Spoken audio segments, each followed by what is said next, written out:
Now come to rancidity. अब rancidity किन चीज़ों की होती है?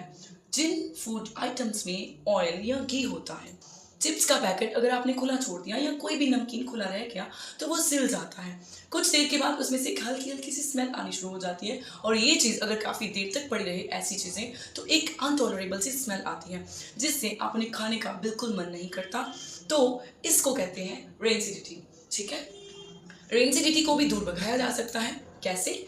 आप इसके लिए एक ट्रिक याद रखो, ए और एफ। अब ये ए एफ क्या है? A for antioxidant. अब एंटीऑक्सीडेंट जो क्या है? नाइट्रोजन है।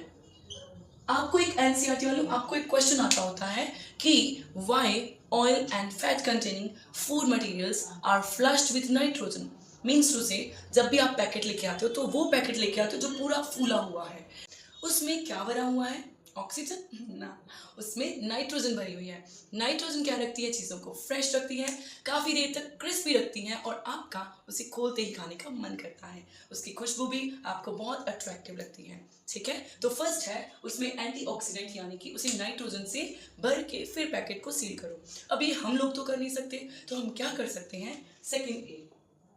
Second A is air tight. Air tight container में पता लग ही गया होगा कि जब भी कोई चिप्स नमकीन आया है उसे आप एयर टाइट कंटेनर में भर के रखें।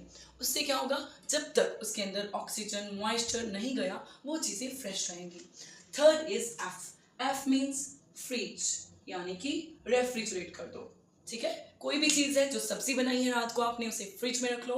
कोई ऑयल से बनी है या घी से बनी हुई चीज़ है उसे आप फ्रिज में रख दो तो उसकी ड्यूरेबिलिटी बढ़ जाती है। आप 1 2 दिन 3 दिन तक उसे खा सकते हो। ठीक है, तो ये हो गया आपका ट्रिक।